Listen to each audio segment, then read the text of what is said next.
So, you get a double dose of me today. So, what's up, guys? This is Bobby. I should say it like Bobby does from Bobby's perspective. But anyway, to ignore or not to ignore, that is the question. Just had a subscriber leave me a comment talking about, possibly ignoring the people that cause the turmoil and stuff in your life, right? I agree. The best thing to do in certain situations is to ignore. I get it. That's it. I like to bring up topics about nutrition and life and stresses and stuff in general. I like to cut no corners. I like to sugarcoat nothing. And if it comes out wrong and I look like an ass in the process, then that's just how it happens. I'm probably the most raw, real person when it comes to making myself look like a complete fool, or maybe I have really good valid points in the process of doing so. Now, what am I doing right now? I am heading to the all grass-fed farm store for Dundee, Illinois. I gave you guys a tour of the Naperville store last week. Another grass-fed place. This week I'm going to give you all grass-fed farms store. It's about a 40-minute drive for me, so I figured why not on a Saturday, having nothing to do, let's do it. So, to ignore or not to ignore, that is the question. Said Shakespeare never. Anyway, I feel like there are a lot of people that ignore things in life and they fester and possibly get worse. I feel like there are a lot of people in life that ignore things and things get better, depending on the situation.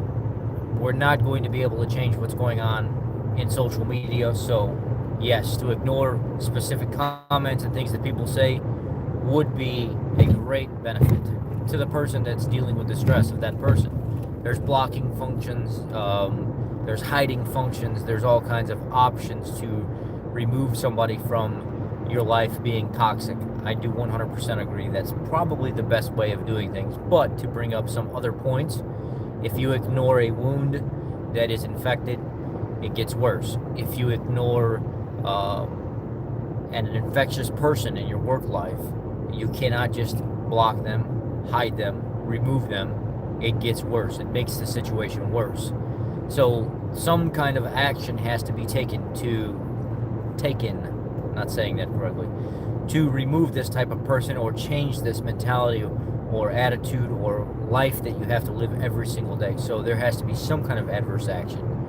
Online, you have people that have multiple accounts that if you block them on one, they can come back on another. A little situation for you. There was a follower of Jimmy Moore last year that started following me as well. And mind you, Jimmy has way more experience when it comes to this stuff than me. He's been on the scene the same time, but his knowledge base and his understanding and stuff, from what I gather, he's been at it about 15 to 17 years, somewhere in there. I think back when I was 17 years old, he was already writing books about this stuff, but that's about the time when he came onto the ketogenic scene. But at the time, I was starting the Atkins diet with my parents. And sometimes in comparison time frame wise, I might reference somebody that's been doing it as long as me just for comparison, some kind of contrast. And I had posted something about, I've been kind of in the scene as long as Jimmy, but Jimmy's a heck of a lot smarter when it comes to this stuff than me. Well, all of the positive things that I said about Jimmy and the fact that he has more knowledge base than me and he's hooked up with a lot of bigger people than me, the time frame I referenced was the only thing that I said we had in common. And the fact that Jimmy is dealing with some weight issues that it's very hard for him to get off, and the same as me, it's very hard for me to get off. I have been low carb, Atkins, keto, paleo for so long, my body has adapted to that lifestyle, so I'm thinking that my issue is I've been doing it so long that even though I've lost the amount of weight that I've lost, the last little bit that I'm going to lose is going to be through fasting because my body's just so used to it. My body's so used to the surplus of calories and the deficit of calories. My body's used to the amounts of protein and fat that we have on carnivore and keto, because it's something that I've kind of been consuming my whole entire life until I gave up for a few years and I screwed it all up and made the situation worse. And then on top of that, with my amoebic dysentery infection that I had in Iraq, it substantially made things worse. So to put things into contrast, I had no Monday starts the point system keto. I'm gonna give it a go and see if it works. So I don't know about the fasting thing yet. Well, I might start fasting and then throw the point system in with it, but I'm not exactly sure where I'm going to go with that. So with me referencing Jimmy Moore and just that little bit of commentary and giving him tons of credit, somebody popped up and said, "Oh my God, I can't believe that you would put yourself in the same category as Jimmy Moore. You do not know the information that Jimmy knows. You do not know all the smarts that Jimmy has and all this other stuff." And this person kept going with this. And I was like, wait a second. This is toxic. Why are you even referencing any of this stuff? That's clearly not what I said. I said I've been doing it as long, and I've been around it as long. I never claimed to have the same knowledge base or even on the same page as him. Well, this person continued to make the situation worse, and I ignored this person. Somehow, this person was able to figure out a way to keep commenting on what I was saying, and it was turning into this nightmare of a battle with this person. Would not stop commenting on the things that I was saying. They kept finding a way to get through somehow. I don't understand what was going on, but they ended up on my personal page and then started attacking me on my personal page. At this point, I figured out how to report somebody, and I had them removed via Facebook, but they came back and they started attacking me on Jimmy's page. And this was this constant battle for almost a week where this person was harassing me, and I had reported this person multiple times to the admin team, and finally one of the people spoke up and said something about it enough, and I said, look, I'm not trying to be a problem here.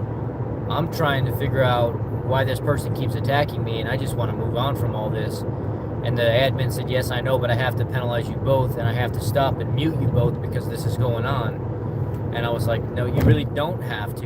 You can report it to your actual admin. Instead of you being a moderator, you can remove this person and the problem's solved. Because clearly I'm not doing anything wrong. They didn't see it that way. Both people had to be reprimanded for the situation.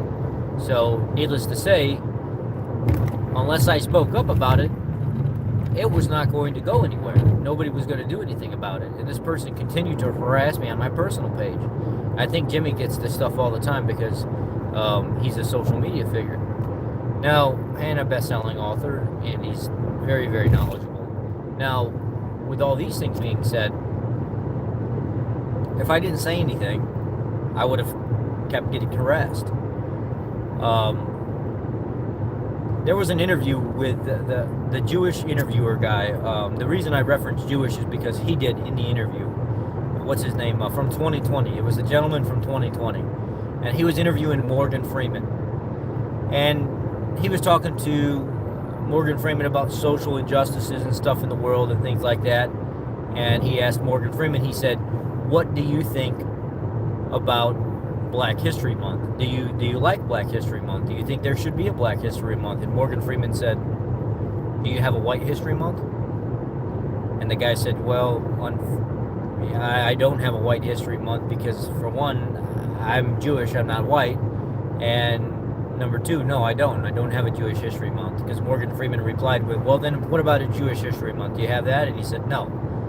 And then he said, why do you think that I should have a Black History Month? There's been a lot of bad things that happened to Jewish people, and there's been a lot of bad things that happened to African American people. So why is there no Jewish History Month? And he said, I understand what you're saying. And Morgan Freeman said, look, we've went through what we've went through in life in general, but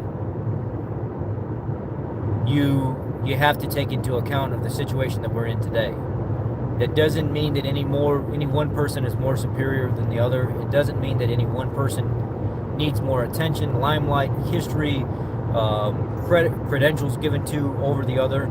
We all work for what we get, and it's pretty much a fair opportunity across the board, other than people complain about the whole gender pay thing now, which there may be some truth to that. I haven't seen it because I've only worked in big establishments where the women are sometimes even in charge of the men. We have more women at my company I work for right now that are in charge of the men, that make more money than the men, than the other way around. There's like 6 female foremen that are my boss at work that I have to listen to that make more money than me. So I haven't seen that side of things. It's life. You roll with it. But Morgan Freeman replied with, I don't want a Black History Month. I don't want to feel different than anybody else. I don't think I should have that option to feel different than anybody else, because we all live this life. We all have pretty much the same opportunity. You can change the way you live. You can move to better areas. You can put yourself in better jobs. You can change your education. There's tons of things that you can do to make an impact on your life and how you live and the quality of life that you live. So the reporter replied with, what do you think about the social injustice, the racism and things like that? And Morgan Freeman replied almost instantly, quit talking about it. He said point blank, quit talking about it. If you quit talking about it, people will get right. They'll stop thinking about the bad things. People will stop thinking about attacking other people because of their color and things like that. People will get right. Socially, their peers, their loved ones, their family members and stuff will push them in the right path. But social media wants to keep talking about everything all the time and making it out to be bigger than what it is. And the more you talk about it, the more you spread it, the more people stretch it, the more people add to it, the more people critique it, the more it's going to get blown out of proportion. Quit talking about it. The people that religiously are racist, injustice people will meet their maker in that aspect. They will see that nobody wants to partake in their party. They will see that nobody else wants to partake in the lifestyle and the way they tear people up. And they'll quit. They'll realize that it's not doing anything socially and that it's not necessarily the right thing to do. But if you keep feeding it, it's like feeding a fire. It will get bigger and bigger and bigger and bigger. And eventually that fire gets out of control and it spreads as far as it can possibly spread. As long as there's a fuel there for the fire, it will keep spreading. And that's exactly what happens in certain situations. So, it's hit or miss. Do you say something or do you not say something? It's subjective to the person. The answer all the time is not, don't say anything. Just ignore it. Sometimes you have to say something.